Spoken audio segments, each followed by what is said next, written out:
अस्सलाम वालेकुम दोस्तों, बेस्ट ऑटोमेशन चैनल में आप सबको खुश आमदीद। दोस्तों, लास्ट वीडियो में हमने आपको बताया था कि कोई भी न्यू आइटम आपकी इन्वेंट्री लिस्ट के अंदर किस तरह से ऐड किया जाता है, उसका क्या प्रोसेस होता है, वो हमने आपको लास्ट वीडियो के अंदर समझाया था। और इस वीडियो के अंदर हम आपको बताएंगे कि कंपनी की तरफ से जो आइटम लिस्ट आपको मिलती है, उस पर कुछ आइटम्स पर आपको कंपनी की तरफ से फ्री स्कीम मिलती है। वो इस तरह से होती है कि मिसाल के तौर पे अगर हम बात करते हैं, एक आइटम है बैरिंग। कंपनी आपको कहती है कि बैरिंग पर आपको 9 आइटम पर एक आइटम फ्री मिलता है, यानी अगर आप 9 आइटम क्वांटिटी परचेज़ करते हैं कंपनी से, तो उस पर एक आइटम कंपनी की तरफ से आपको एक क्वांटिटी फ्री मिलती है। तो उसके लिए हम सॉफ्टवेयर के अंदर हमने एक ऑप्शन बनाया है फ्री आइटम फ्री स्कीम के नाम से। तो उसके ऊपर हम जो है वो उसकी पूरी लिस्ट जो है हम वन टाइम ऐड कर लेते हैं। फिर जब हम परचेज़ करते हैं तो कंपनी की तरफ से तो जो जो आइटम्स पर हमें स्कीम होती है वो इस लिस्ट के थ्रू हमारे पास परचेज़ में ऐड हो जाती है। सेम इसी तरह से जब हम सेल करते हैं तो इसी लिस्ट के थ्रू जो है वो उसमें भी ऐड हो जाती है और हम वो स्कीम आगे पास ऑन कर देते हैं कस्टमर्स को। तो दोस्तों, वीडियो को स्टार्ट करने से पहले जिन जिन लोगों ने चैनल सब्सक्राइब नहीं किया है अब तक, वो चैनल को सब्सक्राइब भी कर दें और बेल आइकन के बटन पर क्लिक कर दें ताकि आने वाली तमाम वीडियोज़ उनको बआसानी मिल सकें। तो चलते हैं दोस्तों वीडियो की तरफ। सबसे पहले हम इन्फॉर्मेशन में जाते हैं, फ्री आइटम स्कीम में जाते हैं। यहाँ जाकर हम न्यू पर क्लिक करते हैं।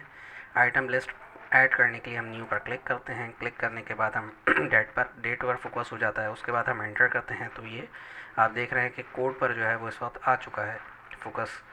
फिर यहाँ से हम एंटर करते हैं तो हमारे पास आइटम का पैनल खुल जाता है। इस पर हम आइटम अपना टाइप करना शुरू करते हैं तो नीचे आप देखें सर्चिंग शुरू हो चुकी है आइटम की। हमने लिखा बैरिंग, तो हमने शुरू के 3-4 वर्ड जो है वो टाइप किए तो नीचे उससे रिलेटेड डेटा सर्च होकर हमारे सामने ग्रिड में पॉपुलेट हो चुका है। हमने यहाँ पर एंटर किया और मिसाल के तौर पे हमारे पास है बैरिंग बासठ 2। यहाँ पर हमने कोड पर एंटर करा तो ये आइटम उठकर हमारे पास सामने आ गया है। यहाँ हम एंटर करके बताते हैं कि ये एक आइटम फ्री मिलता है हमें 9 क्वांटिटी पर। इसी तरह से हम एंटर करते हैं, वो आइटम नीचे ऐड हो जाता है। फिर इसी तरीके से हमने एंटर करा और हमने कहा कि 62 के साथ जो है वो 62 भी हमें जो है वो मिलता है एक आइटम फ्री 9 क्वांटिटी पर।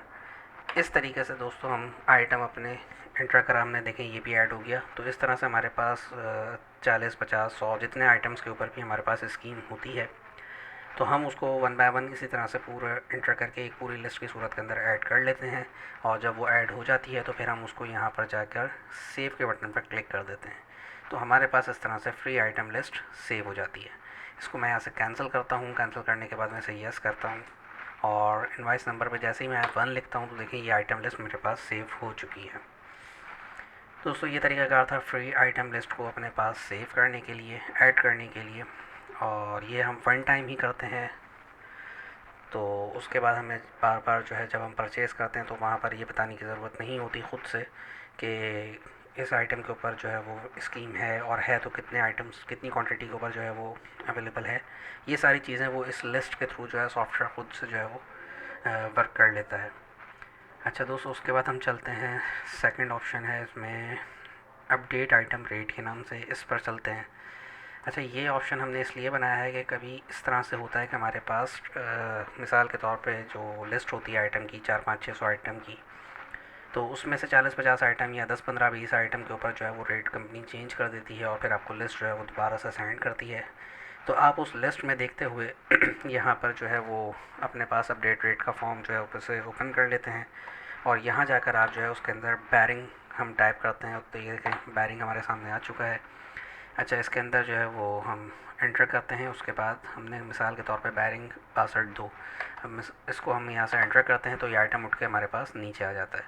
अब इसमें देखें हमारे पास जो कॉस्ट आ रही है वो 96 और होलसेल प्राइस भी 96 आ रही है। मोस्टली राउंडली फार्म या फ्यूचर कंपनीज जो बड़ी हैं ज़्यादातर, उनकी लिस्ट इस तरह से वर्क करती है कि उनकी सेल परचेज़ रेट जो होते हैं वो सेम होते हैं और वो डिस्काउंट परसेंटेज के ऊपर काम करते हैं। मतलब वो कंपनी आपको जितना परसेंट डिस्काउंट आपको देती है तो आप उसमें से अपना कुछ परसेंट रखने के बाद फिर जो है वो आगे डिस्काउंट पास करते हैं। मिसाल के तौर पे कंपनी से आप परचेज़ करते हैं और कंपनी आपको जो है वो 10-12% जो है 12% डिस्काउंट देती है, तो आप आगे कस्टमर को 10%, 9%, जिस तरह से मतलब मार्केट वैल्यू चल रही होती है उस तरह से आप जो है अपना देखते हुए जो है कस्टमर को डिस्काउंट पास ऑन करते हैं। तो आपका जो बेसिकली जो प्रॉफिट होता है वो डिस्काउंट के अंदर परसेंटेज के अंदर जो है ना, वो प्रॉफिट आपका होता है।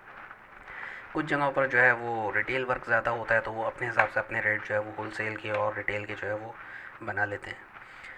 तो मिसाल के तौर पे अगर हम बात करते हैं कि 96 से कंपनी ने इसको 100 कर दिया है और होलसेल प्राइस भी 100 हो गए हैं। अच्छा, एक चीज़ और भी इसमें है कंपनी की तरफ से, वो लिफान जो है उसके ऊपर ज़्यादा उसने फोकस किया, बाकी तो और दीगर जो ब्रांड है उन्होंने तो इतना उस पर वर्क नहीं किया है। लिफान ने क्या किया कि पहले भी मैंने आपको जब इन्वेंट्री आइटम ऐड कर रहा था उसको भी बताया था कि कुछ आइटम्स पर उसने आपको रन्स दिए थे और अभी मुझे ये भी नहीं पता कि ये स्कीम अभी एक्टिव है या इनएक्टिव हो चुकी है।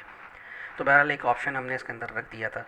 तो मिसाल के तौर पे अगर किसी आइटम के ऊपर रन्स हैं कि इस आइटम को अगर आप एक क्वांटिटी परचेज़ करेंगे तो आपको एक रन मिलेगा, तो वो इस तरह से करके जो है वो हमने यहाँ आपको एक ऑप्शन इनेबल दिया है, कर दिया है। तो अगर तो वो स्कीम भी एक्टिव होती है तो आप उसको भी साथ साथ यहाँ से अपडेट कर सकते हैं।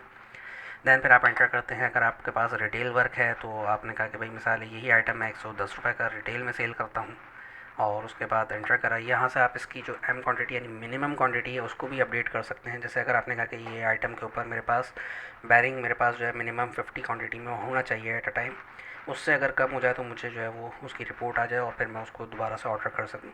तो यहाँ से आप उसको भी जो है वो अपडेट कर सकते हैं। यहाँ पे मैंने 50 क्वांटिटी डाल कर एंटर किया। सेम इसी तरह से मैंने सेकंड वाला जो आइटम वो सिलेक्ट कर लिया। इसको मैंने कहा ये आइटम मुझे 90 का मिल रहा है, रन कोई नहीं है, और रिटेल प्राइस में 95 का होगा, और रिटेल प्राइस के अंदर 100 कर देते हैं। दैन 50 ये भी जो है मिनिमम क्वांटिटी में होना चाहिए, इंटर करा। ये भी देखें आइटम ऐड हो गया। अब मैं आपको दिखाता हूँ कि जैसे ही मैं इसको यहाँ पर दो आइटम इसी तरह से मैं 10 आइटम हो 15 आइटम हो जितने भी होंगे वन टाइम में सब ऐड कर लूँगा लिस्ट में, और उसके बाद ऐड करने के बाद यहाँ से मैं अपडेट के बटन पर क्लिक करूँगा। ये आइटम यहाँ से मेरे पास अपडेट हो जाएंगे। एग्ज़िट करके मैं दोबारा से इन्वेंट्री आइटम पर आता हूँ और यहाँ आकर मैं आइटम लिस्ट में जाके बैरिंग सर्च करता हूँ, और आप ये देख सकते हैं कि बैरिंग 62 को मैंने एंटर किया। तो देखें कॉस्ट प्राइस और होलसेल प्राइस दोनों 100 हो गई हैं, रिटेल प्राइस 110 हो गई है, मिनिमम क्वांटिटी 50 हो गई है। ये सारी चीज़ें वो अपडेट कर चुका है। तो इसको मैं यहाँ से एग्ज़िट कर देता हूँ। ये प्रोसेस था इसका अपडेट रेट का। जिस तरह से आपके पास आइटम की लिस्ट चेंज होकर आती है और उस पर रेट इंक्रीज़ होते हैं या डिक्रीज़ होते हैं, तो आप उसको जाकर जो है वो यहाँ से आइटम की लिस्ट को अपडेट कर सकते हैं। तो दोस्तों ये दो ऑप्शन मैंने इस वीडियो में आपको बताए हैं। तो दोस्तों वीडियो को लाइक भी कर दिएगा। इंशाल्लाह नेक्स्ट वीडियो के अंदर फिर आपको और चीज़ें इससे रिलेटेड जो होंगी वो मैं आपको इंशाल्लाह डिस्कस करता हूँ। अल्लाह हाफ़िज़।